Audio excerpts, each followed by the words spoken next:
I started writing to both of them every day. And now that my son is out of the house, then I'd write just to my daughter now. I don't even know if they know I do it or if they care that I do it. But every day for 18 years, I've written to them. It's a sense of what goes on around here daily, which seems boring until, let's say now, my kids are in their 40s and they can read what it was like growing up in our house. Or they read of when their dad was a park ranger and what he did to end up getting promoted and why he ended up to leave his dream job of being a park ranger. It's full of family stories. Every day has been documented. We believe that you are strong by design, and you were made in God's image to have a strong body, mind, and spirit. You're listening to the #1 Strength and Health Authority podcast in the world. So let's get ready to unlock your potential and transform your life in today's episode. Well, hey, what's going on? Welcome to another episode of the Strong by Design podcast. My name's Jared. I am one of the hosts here, and we believe that you have been created strong by design. That means that you have been created to be strong physically. You've been created to be strong mentally and spiritually. And so we like to bring on guests and have conversations about what does that mean? What does it look like? And how can we get back to being strong in these different areas of our lives? And so I have a really great guest with me today. It's somebody that I actually met him at the podcast movement a few months ago now, and he actually connected us with other guests that we've had on the show. Really excited to have today Jody Maberry on the show. And so, Hey Jody, so good to have you, man. Yeah, thanks, Jared. It was great to see you in person, and I'm glad we followed up and connected again for your podcast. Absolutely. And actually, the way that I met you, Jody, is because you were actually one of the speakers at Podcast Movement. You were talking about being a excellent podcast guest. And so this is your trial by fire. We're going to see how you did it. Well, what an interesting situation that you saw me speak about how to be a great guest, and now I'm a guest on your show. And here you are. Yeah, you can say, okay, well, does he practice what he preaches? I guess we're about to find out. The bar is I'm setting the bar really high for you, being the speaker. So yeah. But man, I just remember, there's a couple of things when you were speaking. You just did an excellent job of presenting, and I felt like I connected with you there. You also helped me get connected with Lee Cockrell, who we have had on the show now as well, and who's the Disney magic guy. And I actually saw today you actually were the voice of his book, right? Is that correct? Yeah, 2 of them. Yeah, he narrated the first 2 books. I narrated the second 2. Right. And you do a podcast with him as well, right? Yeah, that's right. Creating Disney Magic for 475 episodes in on that show. Oh, my goodness. Yeah. Yeah. And just for those who are listening, and if they want to check out that podcast, what exactly do you do on that podcast? Well, that show's done in a format that I just refer to as host and star. I'm the host, Lee's the star, and it's just my job to do 2 things. 1, make Lee sound great every episode. Yes. Hey, I've heard that somewhere. And the other is to make sure you learn something when you listen. And so it's just walking that line to put on a good show. And that you can find that show anywhere you listen to podcasts. Wherever you listen to this one, you can find it there. Creating Disney Magic. We started that one towards the end of 2014, and it's gone great. It's a shorter show, around 15 minutes, although as time goes on, surprisingly, it's gotten harder to keep it at 15 minutes. You'd think a little bit more lengthy. Yeah, you'd think the more we've talked, we could get them shorter. But they're between 15 and 17 minutes probably. What topics are you guys tackling? Is it mostly leadership stuff? Is it all over the board? It is mostly leadership, management, customer service. Sometimes we've got, depending on listener questions, that we've gone off in different directions. That's always fun to answer listener questions. Every once in a while, not too much. We've done some about parenting, but that's not typical. That's just because we had some questions. And probably the most popular episode we've ever done in a show that has done really well is an episode about anxiety and depression. That episode seemed to really catch on because people deal with that and they don't tell other people. It's super prevalent right now. Yeah. I mean, it has been for several years now. So yeah. So that's what that one is about. Mostly leadership management, customer service, with the backdrop of course, Disney, because Lee ran Disney World. But he also was an executive at Marriott and spent time at Hilton. So wonderful background to talk about those subjects. Yeah, it was a great conversation with him, and just from the whole hospitality side and how to treat people and how to manage people. It's just lots of great wisdom nuggets there that we got from him. And so thanks again for making that connection for us. Really, really appreciate that. Oh, you're welcome.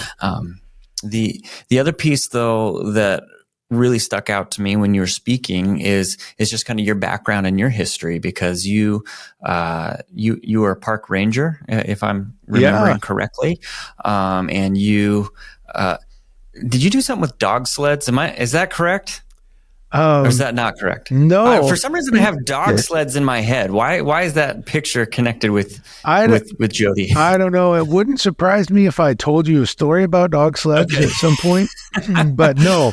I've never even been dog sledding, but it sounds like a great time.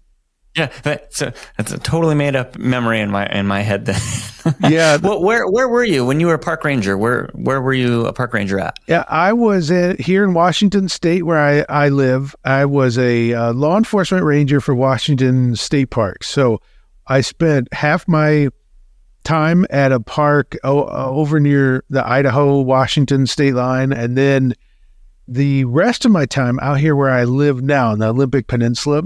So if you're unfamiliar with Washington State geography, and I don't know why you would be familiar with it, Olympic Peninsula is way out there. So it's almost as far north and west as you can get and still be in the country. Okay. It's beautiful though. 3 months out of the year, it is the most beautiful place in the country. Yeah. Yeah. And the rest of the time it's covered in ice and snow, or? Well, we don't get much snow here, but we get a lot of rain. A lot of rain and clouds. Okay. Geographically, when I think of Washington and Oregon, it's kind of on the same parallel as like Ireland. And right? Yeah, is that correct? I think you're probably right. Yeah. Because I lived in Ireland for a couple of years, and it was the same deal where it's just lots of rain. Snow was like a big deal if we got snow, but it was kind of that dark, dreary. But there are times of the year that it was absolutely gorgeous and beautiful. So it sounds very similar. Maybe. So you did that for a long time. Is there anything or any moments that really stand out to you as an unbelievable moment as a park ranger, or something that might bring a little bit of shock that maybe someone might not expect from the park ranger life? Well, the first unbelievable moment for me was my first day. I was an unlikely park ranger because I went to college, got a degree in finance and a degree in marketing, and I was a financial analyst at a commercial bank, and then decided to become a park ranger. So that first day was just unbelievable. To go from shirt and tie, sitting at a computer all day, looking at spreadsheets.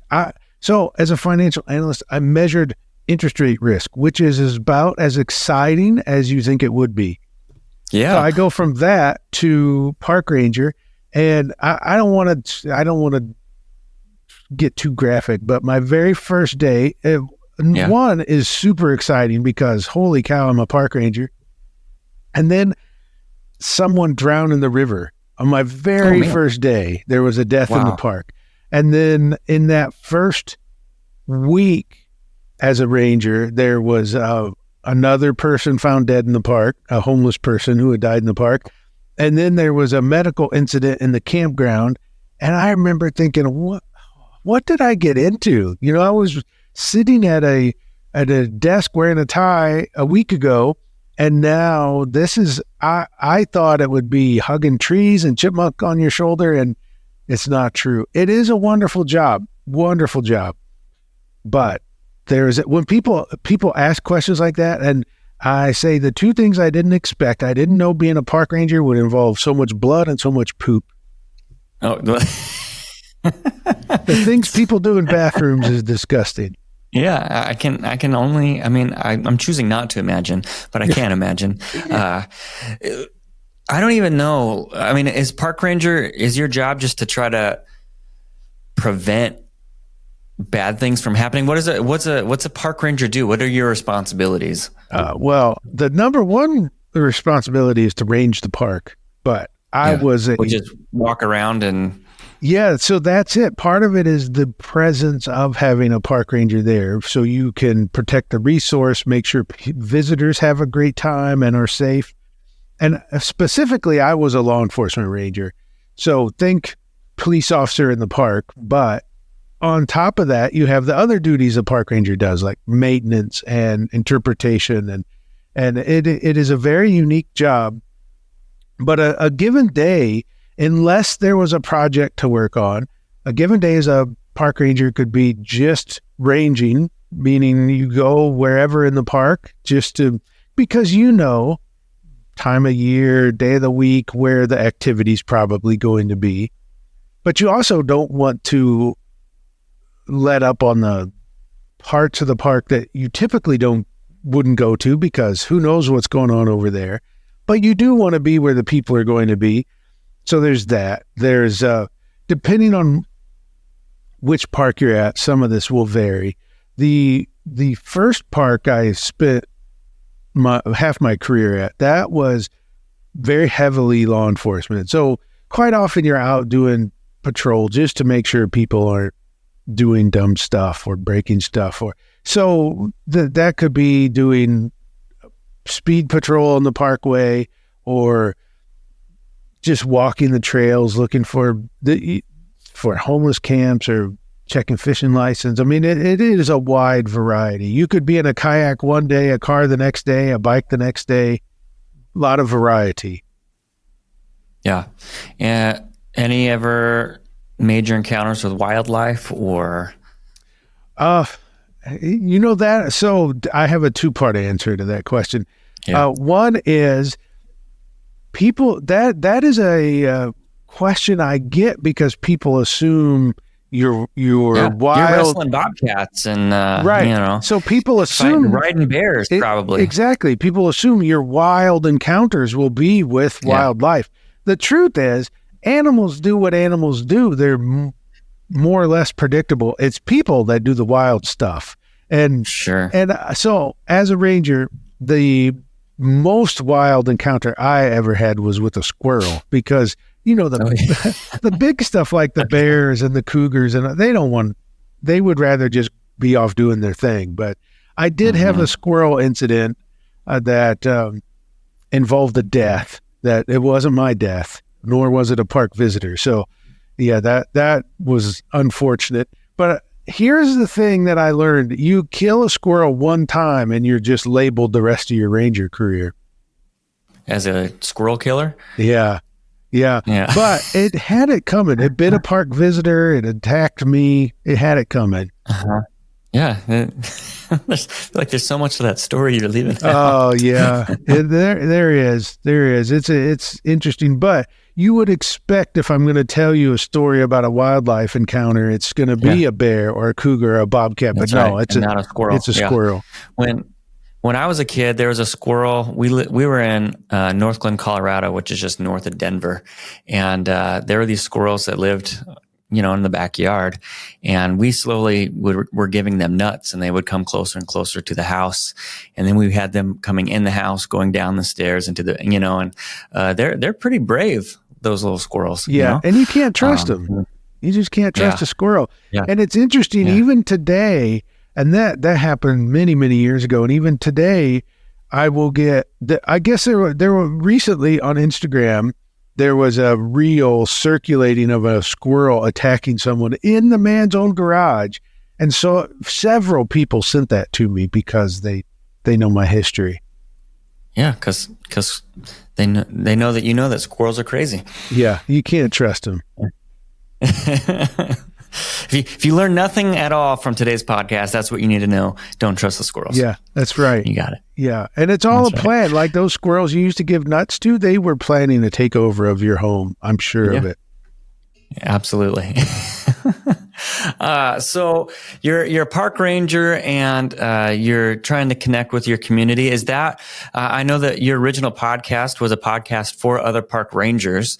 Was that the motivation behind starting a podcast, was just to give information on park ranging? Was it to build a community? What was your thought process through starting that podcast? Well, I had this idea. So I left parks and I went back to school and got an MBA and realized, gosh, I still love parks as much as the day I became a park ranger, which is still true today. And I wanted to be connected to parks, but I didn't want to go back and be a park ranger. And I had a friend who had a podcast, Jared Easley, the co-founder of Podcast Movement. He invited me to be a guest co-host on his show. And I did terrible. That first episode, I did terrible. I don't know if that episode is still out there. And in some ways, I hope not. But Jared was and is such a good podcaster. And back then, this was in 2013, I would just blurt out the question. No conversation. I just blurt out a question. Uh-huh. But I realized, there is something special here. I used to have the great fortune to just sit down with the park manager and have good conversations about parks. And doing episodes of Starve the Doubts with Jared helped me realize that, I could take what I used to do with the park manager and turn it into a podcast, but it could be not just one person I was talking to. I could talk to all of these people and so that was the idea behind the Park Leaders Show, is it would allow me to bring it, to have great conversations with park people and put it out there for everyone to hear. And it has been fantastic. The show's still going, and it's a couple times a year I go and speak at park events because park people are my people. It's been a while since I've been a park ranger, but I just this past week got 2 invitations to speak at 2 park events, one in Michigan, one in California. I just spoke at the National Association of State Park Directors Conference, which as a former park ranger, that's such a huge honor. So it's really interesting to see how that turned out, because I probably have I say probably, it is true, I have a bigger reach in parks now than if I had stayed a park ranger. And that's what podcasting can do. Mm-hmm. And have you put together a squirrel trauma recovery group? Is that something you're collecting at each of these events that you go to? No, every once in a while, someone at an event will know about the squirrel, because I did an episode I talked about it on one episode of the Park Leaders Show. And I did one episode of the Jody Maberry show about it. And so some people do know it. And I did that partially because people would always ask me to tell the story. And then I said, okay, I will just record the story, and then it's out there and I can direct people to hear it. So the Jody Maberry show, the episode of the squirrel is called Some Stories Never Die.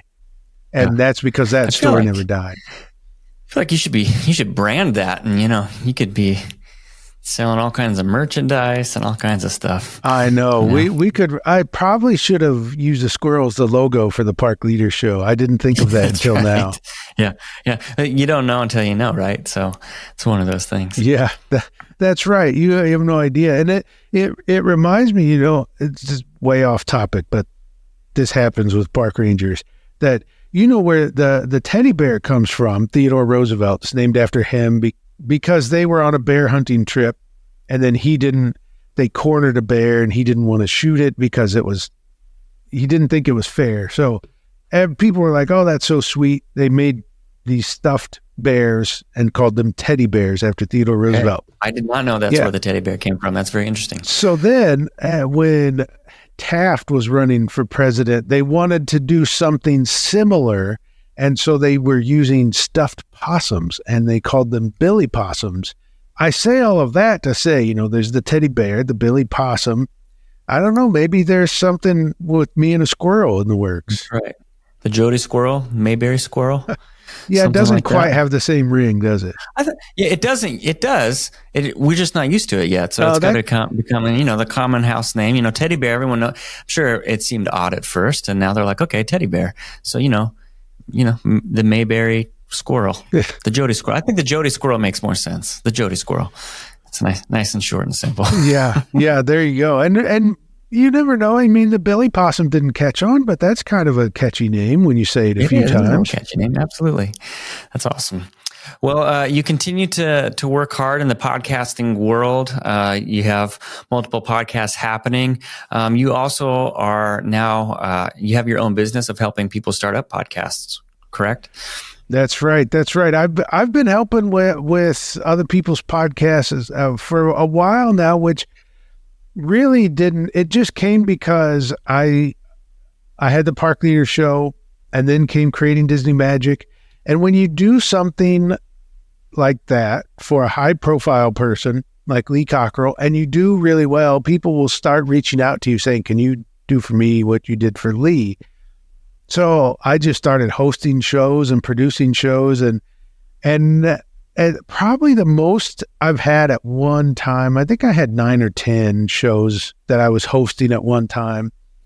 And now it's probably 6 or 7.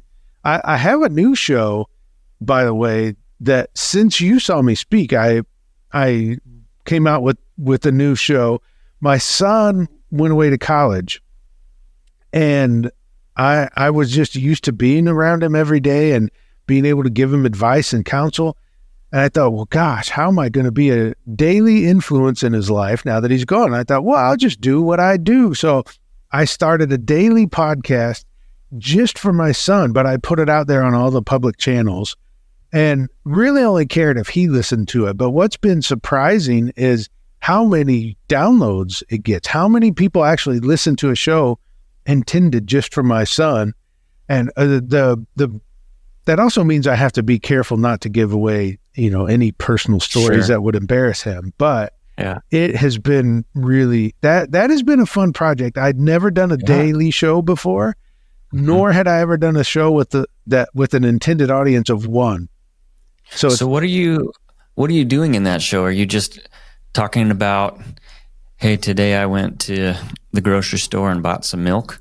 And is it just kind of keeping him up to date with life at home while he's away? Every day is a lesson about something, because I'm not around to influence him. So I wanted to be able to just give him a message of encouragement or think about this. And then I also realized that it's probably, it's just natural that, oh, there goes my dad again talking about it. So half of them are from me and half are from other people. So like Lee Cockrell has done it a lot because he's known August since August was a little kid. So it's half are from me, half are from other people. And it's just a lesson, just a message of encouragement. Or what's today's lesson? Today's lesson is about how to be recommendable. Okay. Yeah. And then yesterday's lesson, as an example of some things that happen, is Ray Edwards. He's got a podcast, The Ray Edwards Show. Ray Edwards was recited the Rudyard Kipling poem, If. So that was yesterday's lesson. So sometimes it's things like that. And sometimes it's, some are really short. I've never had one longer than 5 minutes. They're usually give or take about 2 minutes. Mm-hmm. Yeah. Those are becoming a lot more popular, though. The shorter little snippets for people just to get and kind of be able to continue to move on with, a thought for the day or a lesson for the day. Yeah. I think that's good. I think so. And I did it just because I knew, if I ramble on, he's not going to listen. So I better keep it short. Yeah. So that's the only. Is he listening? Do you know if he's listening? He says that he is. I have to take his word for it, but I do know only once did he reach out to me after one of the episodes. There was, cause he's big into board games. We're a big board game playing family. Mm-hmm. And we are too. And the founder of is it Stonemaier Games? Yeah, Stonemeyer. So they did Wingspan and Scythe and a few others, but he did a message for August. We're going to have a conversation about board games because you just said two that I've never heard of before. Those are good games, I'm guessing? Yeah, good games. Okay. Good games, yeah. Okay. So he did a message for him, and then August couldn't believe it. He's like, oh my goodness, I didn't know who that was, but I looked him up. Holy cow. So yeah, that's cool. That's the only one I've heard from. But there's been other guests that it's been pretty cool. Yeah. A lot of Disney people, because of my Disney connections, have given them messages. Cool, though. That's great. And how big is your family? 5 if you count my dog, which I always do. 4 total, like you, your wife, and 2 kids? That's right. What you're saying? Yes. Okay. So then is he your oldest, the one that just went off to college? Yes. And he's a freshman, I'm guessing, this year? Yes. Okay. Yeah, freshman. So big change, though, especially when you spend all these years playing board games for 4 people, and now all of a sudden you've only got 3. Games aren't the same. You have to now cut everything into 3s instead of 4s. Mm-hmm. So, like if you stop and get a donut, for example, in Portland, there's a wonderful donut place, Blue Star Donuts, and it's all the. I only say this to help you out. I'm not trying to mean mouth tourists. All the tourists stop at Voodoo Donuts. All the locals stop at Blue Star Donuts. Okay, so gotcha. When we pass through Portland, we stop at Blue Star Donuts, and then it's real easy. You just 2 cuts, and then everyone gets 1/4, and then you can try different donuts. Well, now what do? It's not 2 cuts anymore. So there's just little things that are changes in life that you don't expect. That's all. Yeah, we have 4 kids, and so we love playing games with them as well. Learning new card games, learning new board games, and different things like that. So you just mentioned 2 games. What were the 2 that you said? Wingspan and Scythe. Yes. Yeah. And what are the premises of what's Wingspan? Tell me about that. Well, Wingspan is an interesting one because it's about birds and being a park ranger. So that has been an interesting shift in board games from the traditional style. Let's just say like Sorry and Monopoly, which are all fun. Thoroughly enjoy those games. I'll play Sorry all day long with you if you want. So next time we meet up, bring your Sorry board. I'm in. Sorry, Parcheesi, and Trouble, all the same game in different packaging. There you go. But there's been a shift in games that are almost like a story. Even like Settlers of Catan is more story based. Yeah, we love that game at my house. Oh, what a good game. Yeah.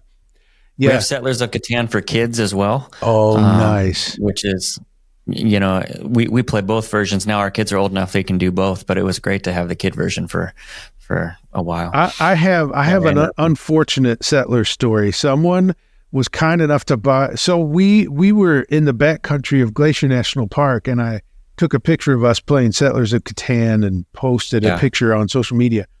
And then someone bought us the travel pack, and it comes in a container that's self-contained and the pieces don't flop around. Really very, very cool. And is it like, I've always wanted to have one that's like wood and magnets that would like stick together. That's not this one, but that's not this one. No, but you would like, it's worth getting the travel version. It's the travel one. Yeah. And so we took it to Florida with this one time, and we come back from Florida and then open where I'm packing, and I'm guessing our bag was searched by TSA that happens randomly, but our Settlers was just ripped open, unfixable. And I guess what happened probably is they couldn't open the container, the travel, because it's meant to not just flop open. And so they forced it open and then saw it was a board game and just shoved it back in our bag. So unfortunate. I thought for sure you're going to tell me like a squirrel popped out or something. These days, that wouldn't surprise me. So you have Wingspan, and you have what is the other one? Scythe? Yeah. Yeah, that's right. Scythe. So Okay. look up Stonemeyer games. Okay. Their newest. Are these like strategy games or? Yeah. And their newest one, I haven't played the newest one. It's about bees. So how cool is that though? They do a one game about birds, one game about bees. I know that sounds like it's heading in a direction that might make the next game inappropriate, but But it's okay. But it's okay. So yeah, that's awesome. Yeah, great. And I love seeing stuff like that. There's even a national parks game now. There's so Okay. All sorts of games. So, how old are your kids? We have an 11-year-old, a 10-year-old, and twins are 8. Oh my goodness, such fun ages, and all close enough where you can all play the same games. Yep. Yeah. We've recently started. We learned the game. Have you played of Skyjo? No, that is a new game for me. It's a fun card game. You can play it with regular cards, but they also have like a Skyjo deck. Great game. You can play it with 3 to 8 people probably. So that's a good one for you guys. One unexpected game that we went to, my wife and I, for our anniversary, went to Victoria, British Columbia, and they have a board game cafe there, which is the best one I've ever been to. And we just wanted to discover something new, and they have people on staff to help you learn how to play games. And so we asked one of them, what is one of your favorite games that we probably haven't played? And he brought out a card game called Parade, which we absolutely love. Fantastic game. The only problem is we've had it a few years now and have played it many, many times, and I have never beat my wife. So I suspect she knows how to cheat in that game in a way I haven't figured out, because I can't understand why she could beat me so many times. Yeah. Parade. Yeah. Okay. That's right. The last game we've played in our house, though, was Exploding Kittens. You've probably heard of that one. I'm familiar with that one. Yeah. That one's always a good time. Yep. Yeah, it's similar. We have Know Your Meme. And then another really fun game that we play that our kids it's good for the age of our kids is How Well Do You Know Your Family? Interesting. We've not played that one.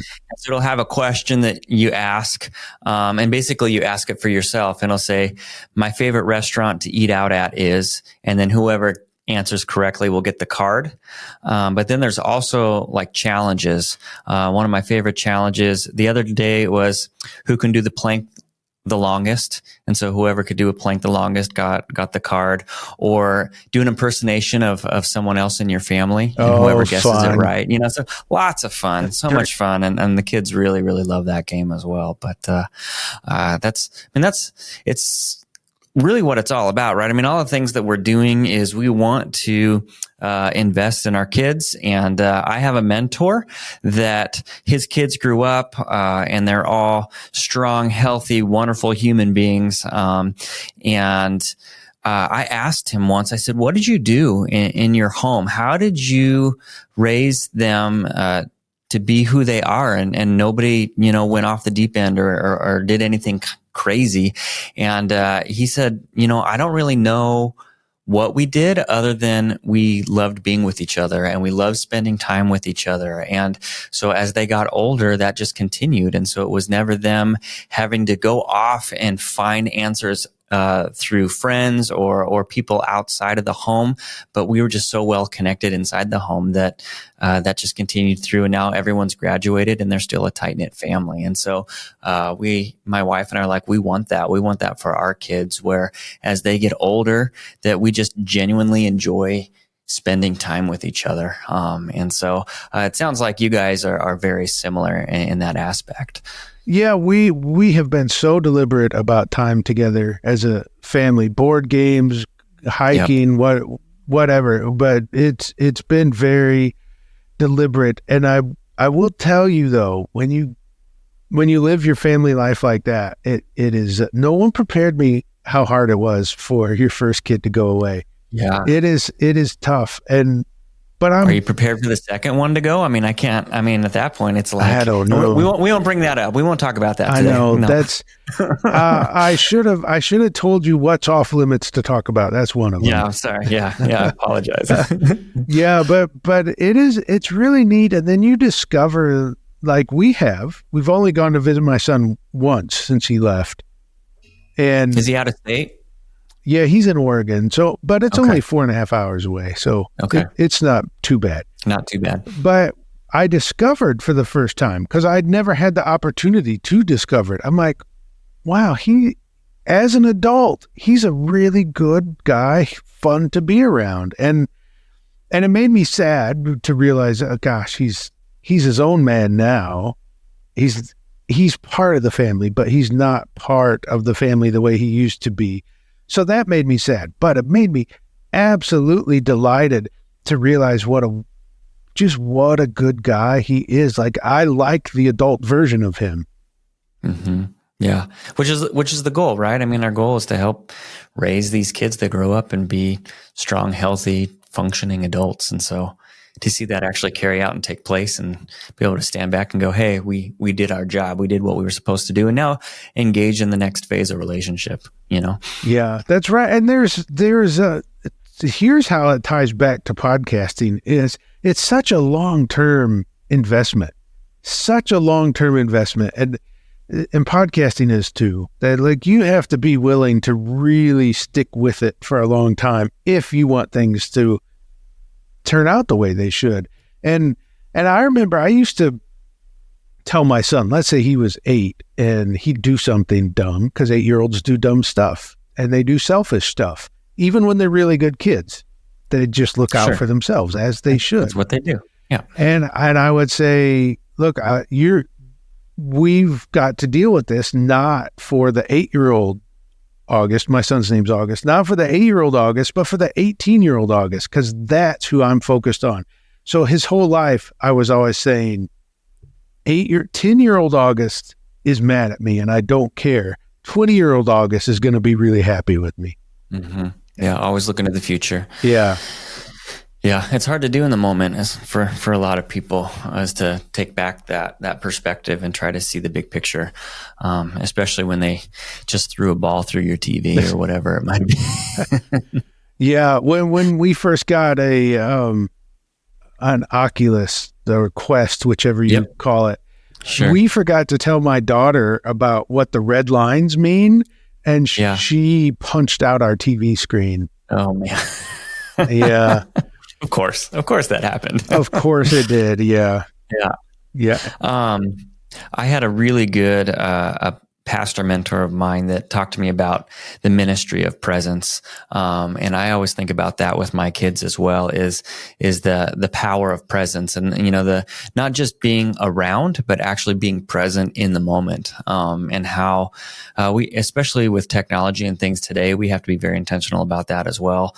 That's why we love board games, is because it forces everyone to put aside any kind of distractions, for my wife and I as well, to put our phones down and to really engage and be present with them. And so, always thinking about that as the power of being present with the family. And it's really easy, especially for those of us that are at work all day, to want to go home and just veg out and be done, but to be intentional when I get home, to be present with my kids. And when they ask me to do something, say, I'm still working on it. I'm not 100% at it, but if, one of them says, hey, let's go out and throw the football, or, hey, can we play chess?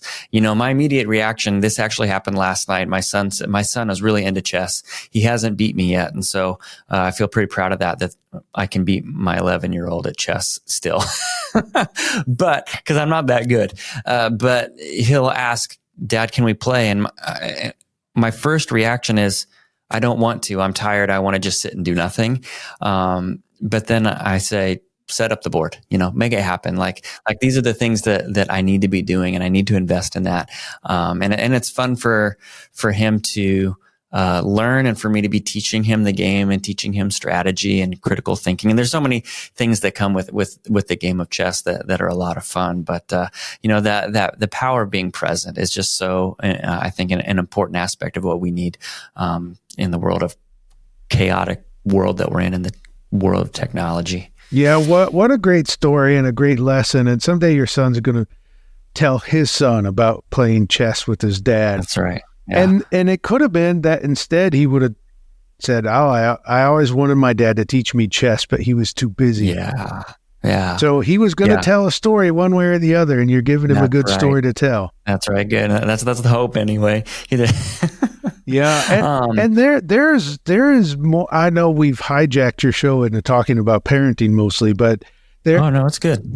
Here's a great example. I asked Lee Cockrell I don't think mind sharing this story, so I'll give his name so I asked Lee one time, I was talking about career, and I said, "Lee, you had such a great career. Is there anything you would have done differently though?" And he said, "Yeah, I wouldn't have left Priscilla to raise Daniel by herself so much." And then I thought about that for a long time, and I brought it up to Lee again, not just sometime this year. And he said, "Well, yeah, here's the thing though, that when I was home, because that was when he was at Marriott and he was gone a lot opening hotels. He said, when I was home, I did not have any hobbies. It was all about Daniel and Priscilla. So when I was home, I was there, and I was there only for them. And I don't think," this is Lee talking, "I don't think Daniel felt it, but Priscilla felt it. Priscilla felt like she was left to raise Daniel." And so I took a trip with his son, Dan, recently, and I brought that up. And he was like, "Oh yeah, when I look back, I don't feel like my dad wasn't around. He was there at all the important moments. He was at most of my football games." Lee even has a story. He was at a Marriott in Japan and flew home for one of Daniel's football games and then flew back to Japan. And so Dan remembers it as, yeah, my dad was there at all the important moments and doesn't feel like he wasn't around. But Priscilla probably does. Like, oh, Lee was never here. But I tell that story to go with what you were saying, that Lee was self-aware enough to realize, gosh, I'm gone all the time. But when I'm here, I'm not going to golf. I'm not going to work in the garage. I'm not going to sit and read a book all by myself. I'm here. When I'm here, it's for the family. And then you talk to his son who is in his 50s, and his son looks back and feels it that, oh, my dad was always here, when that wasn't physically true, but because Lee poured so much time into his family when he was there, that his son looks back and feels like his dad was always there. And that's what you do when you're tired, but you say, set up the board. Yeah. And I mean, and you're living it right now where, man, time flies, right? I mean, Facebook is the worst with that because they bring up the memories and you go, oh my God, I cannot believe that was 5 years ago, or I can't believe that was 10 years ago, I mean, it's great. I'm glad to see those memories, but I mean, time goes by so quickly. The thought of in 5 years, Ezra will be able to drive a car. I think, we barely trust him with a knife, Yeah. So, I know one of the other things that I wanted to make sure that we touched on is you mentioned to me that another way that you intentionally invested in your own children was writing letters to them. Could you tell me a little bit about what is that? What kind of letters are you writing? How often are you writing them? And what drove you to want to do that in the first place? I'll start with your last question first and build on that. Okay. So whatever order, you take it away. So what started that is the day my son was born, that I had all these feelings and excitement and had no idea of what to do with it. And I had a blank journal. And so I wrote him a letter in that journal. And then I did it the next day and the next day. And it has gone on for 18 plus years every day. So I wrote to my son every day until my daughter was born. And I thought, gosh, I don't want to keep two of these going. So I started writing to both of them every day. And now that my son is out of the house, then I'd write just to my daughter now. But I don't even know if they know I do it or if they care that I do it. But every day for 18 years, I've written to them. And it's a sense of what goes on around here daily, which seems boring until, let's say now, my kids are in their 40s and they can read what it was like growing up in our house. Or they read of when their dad was a park ranger and what he did to end up getting promoted and why he ended up to leave his dream job of being a park ranger. And they read about moving across state. And it's full of family stories. It's full because every day has been documented. It'll have stories about me and their mother and their grandparents and just everything. Like, if you're going to write every day, there are some days nothing happened worth writing about. So what do? You bring up something from the past and you write about it. Or another thing, a tactic that I have done, if I have nothing to write about that day, I'll get an old picture and put it in the journal and then write about the story of whatever's going on in that picture. And it's just been, it's really interesting. I hope it will be a gift they treasure someday. Sure. And at the same time, you start to look at life a little different, that if you have to document everything you've done and write about it and tell your kids about it, and then maybe that someday their kids are going to see it, I don't know, you behave a little better, probably. You when given two options, you choose the one that's the better story because, I get to write about that to my kid. So even like that, to them, Lee Cockrell has always been around and they know they can call him and text him and whatnot. He's bigger to them than Mickey Mouse. And so they get to read the story someday of how Lee and I met and how that built, and not just me reflecting back on it. They see every day as things progressed over the years. So I hope it's something they enjoy someday. It's a good exercise for me as a father to do. And sometimes I write about now, and then sometimes I just say, okay, my daughter as an adult with kids or as an adult who just got married is going to read this. And so I'll do a note to her, just personal about, hey, which is a interesting exercise when your daughter is 4. My daughter's 16, but let's say your daughter's 4 and you're writing to her marriage advice, but she's only 4, but when she reads it, she's going to be 25, whatever. So at the moment, I have no plan of how or when to start passing these on to them, but I have picked a date. I don't know if I'll stick to this, but I have decided the day after my daughter graduates from high school will be the last day I do it.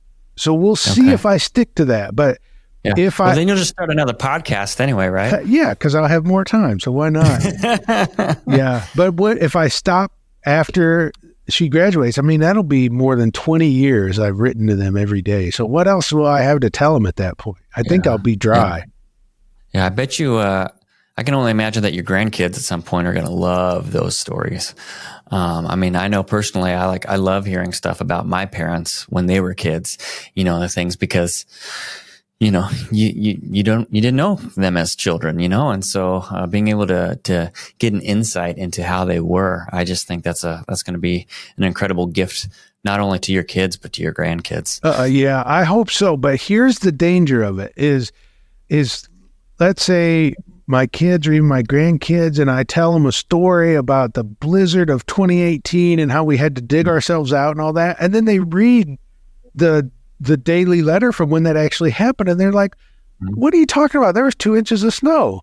So right. I put myself at risk. Yeah. I put myself at risk because they will have the actual account and not my story. So I'll just deal with that when it happens. Yeah, it's amazing. Well, I really appreciate you, Jody, taking the time to come and chat with me. And man, I don't feel like you hijacked anything. We love talking about parenting. I mean, it's such an important piece to what we want to do and to what we want to be. When you think about being created strong, I mean, that's one of the things we're created strong to do. Is we're created to be good, strong, healthy parents for our kids, and we want to be able to continue to give tools and application, not just these ideas and theories about what it means to be a good parent or to be a good father, to be a good husband, but actually giving practical tools. And so thank you for giving some things that you've done in your life I mean, you're seeing the fruit of your labor, right? You're able to see your son off at college being an incredible human being and caring for others and all the things that I'm sure that you would are prideful about when it comes to him. And you're going to be able to have the same stories with your daughter. I'm certain of it. And so, investing in their lives, spending time with them, and balancing that out with being in the workforce, right? I think that's one of the hard things to do. I'm grateful for Lee and his wisdom on that, as well, as far as balancing work life and home life and what that looks like and having healthy boundaries. And so I'm grateful for these conversations, and I'm grateful for you, our listeners who are out there. I hope that you were able to take some nuggets out of this today and say, hey, maybe I should write a letter to my kids. Maybe you just do it once a year, even a once a year letter of kind of recapping the year and using that as an opportunity to capture those memories, taking time to be present with your kids when you're at home, taking the time to invest in them. And so take these things, be better, know that you've been created strong. We have to make those changes in our lives in order to live strong. So thank you. We release a new episode every single Wednesday. Make sure to listen again next week, and go check out Jody's podcast. He's got several of them out there. You can look them up. You can look them up online. Jody, what's your website? JodyMaberry.com. And how'd you come up with that? Yeah, I know. It took a lot of deliberation, but I finally found a website I thought fit. And all the shows are listed there, so you can find it. That's perfect. So go listen to Jody. Continue to, get a nugget of wisdom every single day. And appreciate you again, Jody. Thanks, guys, for listening, and we'll catch you next week. Thank you so much for listening to the Strong by Design podcast. If you found value in today's episode, please subscribe so that more people can find out about our show. Plus, you don't want to miss any future episodes with the amazing guests and topics we have lined up for you.